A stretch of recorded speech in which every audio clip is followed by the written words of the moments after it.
Hi, this is Michael Orrell from MobileBurn.com, and today I have with me the very pink LG Delight for T-Mobile USA. So here's the Delight in its box. Pull this open here. Here's the phone. You can see it's pretty thin in profile, and even when folded up it's still only about 0.6 inches thick. About 3.5 ounces in total weight. You notice the clear section right here, some lighting effects that are supposed to come out there. We'll take a look at that later once we power it up. Let's take a look at what's in the box first. User guide, starting guide right here. Some terms and conditions as well. There's a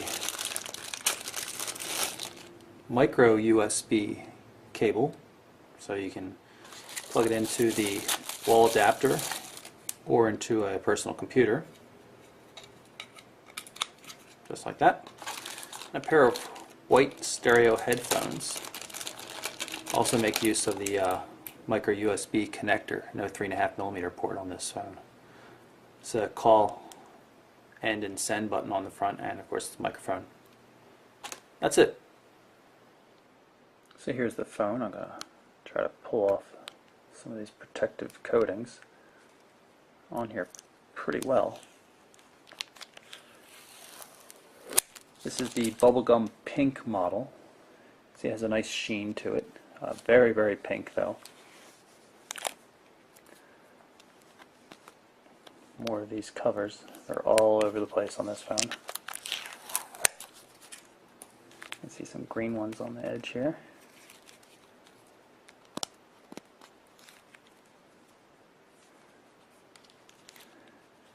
And of course some inside as well. Alright, so let's take a look at it.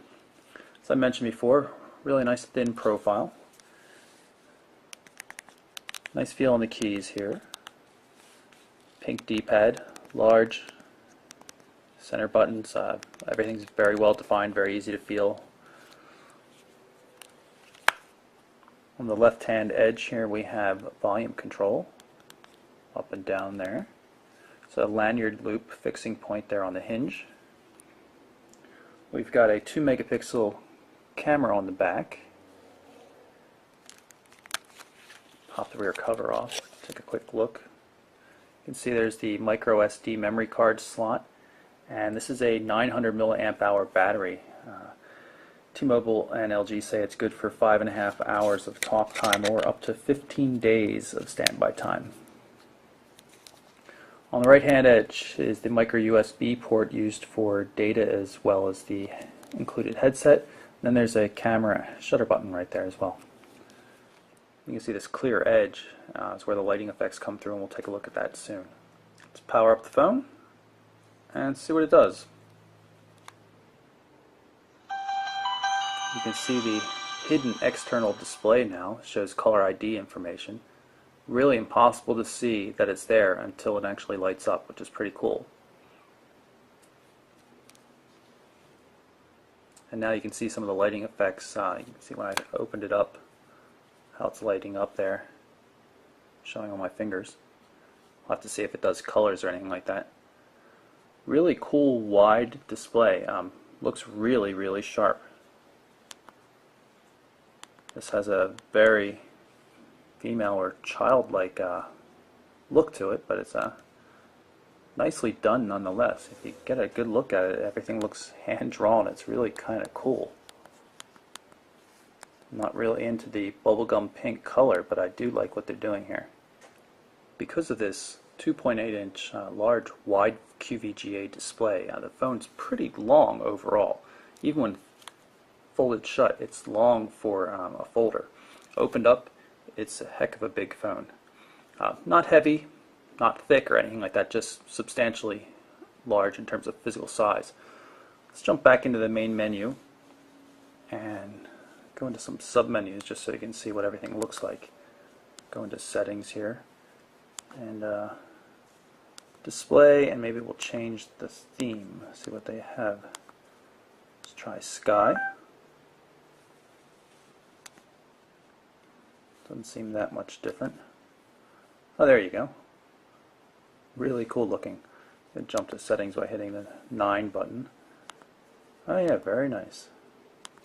You see we've got a dedicated back button here between the call end and call send buttons, so I can get back a screen just by tapping on it. Really slick the way this looks though.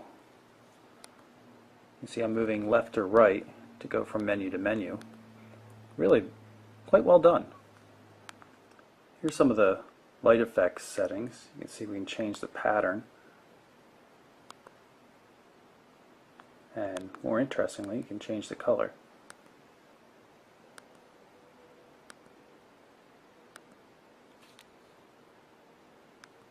It's pretty neat the way it works.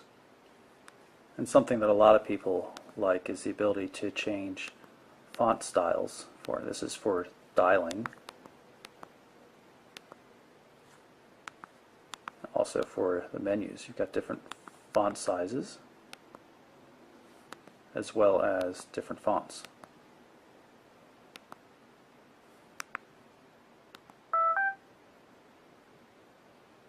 Now you can see the main menu items are much larger. I'll load up the web browser here with the mobileburn.com site. You can see there's a really strong signal here. This is very unlike other phones we've used on T-Mobile in this area. T-Mobile's signal is pretty weak in this area, and this has a very strong 3G connection right now. This device will work, of course, in the US on T-Mobile's 3G network, and also work overseas on both GSM and 3G networks in, say, Europe. It uses a kind of a mouse pointer to navigate. Tends to jump from link to link though, so it's not too bad. Let's see if we have some sort of zooming options.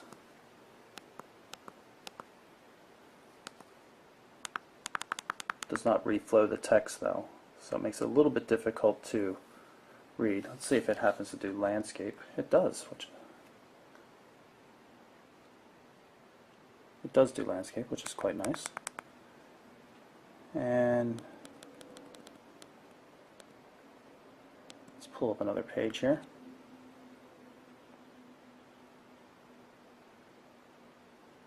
Comes up pretty well.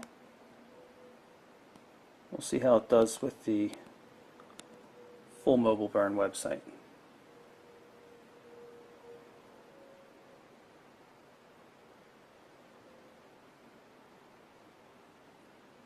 And here it comes, finally coming up. It looks like it's formatting it properly.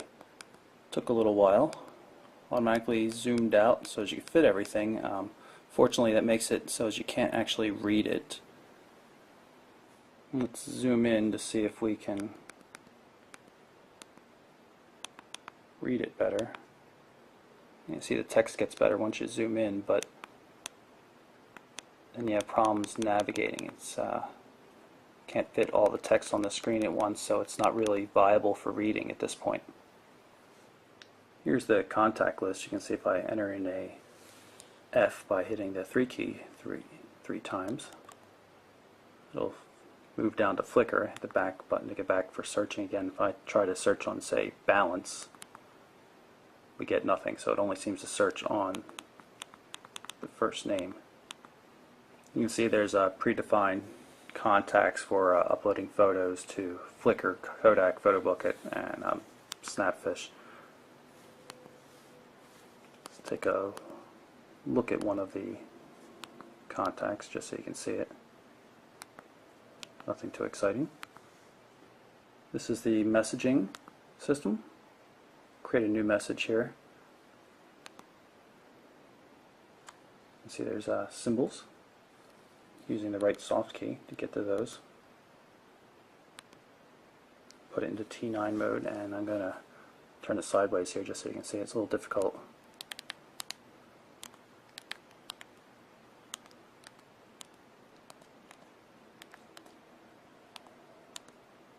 Seems to work okay.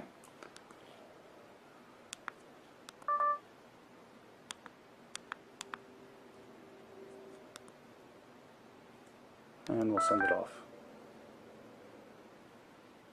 You can see it says conversations, which implies that it's threaded SMS, which is nice. And we just received a new message, so I'm going to hit the left soft key to view it. You see this is the reply. We're in the really large font because I set that in the system settings. Now if I go back into the menu here, go back into messaging and conversations, you can see the conversation. It's not the prettiest threaded SMS system at all, but it definitely works. I've reloaded the browser just so you can see how this multitasking button right here next to the D-pad above the call end button works. See, I just press it and then I can move over to Home or any other application that's currently running, and then just by pressing it again I can get back.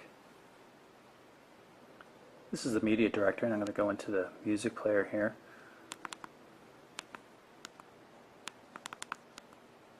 And we'll pick a song. You can see if I press the right soft key I can minimize the player. The little triangle up there indicates the song's playing. No obvious controls here though. You can see moving the D-pad didn't switch tracks, it instead loaded up the camera. And there's no external indication that songs are playing either. But otherwise the application does seem to work pretty well, and I can easily jump back into it with the multitasking key. I'm going to activate the camera by pressing the shutter button. You'll see it comes up here.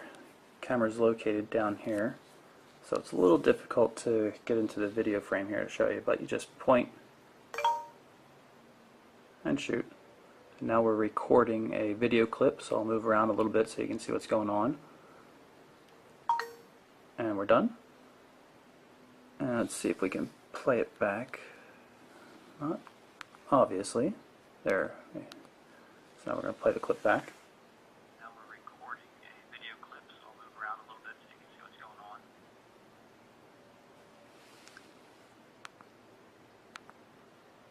on. And let's see if I can switch into camera mode here with the D-pad. There we go. Probably can press the shutter button, but or the D-pad button. Let's just take a shot there. It's a little awkward because of the bend. The display is not facing the way that the camera's pointing and stuff, but I guess it works overall. Now in the media player photo section, just so I can show you some of the photos, you can see it does both landscape and portrait mode, so it uses the orientation sensor. Nothing too fancy here though. So that's the LG D-Lite for T-Mobile USA. I want to point out that I had to insert my own micro SD memory card in order to use the music player, though it won't work without a card added to it.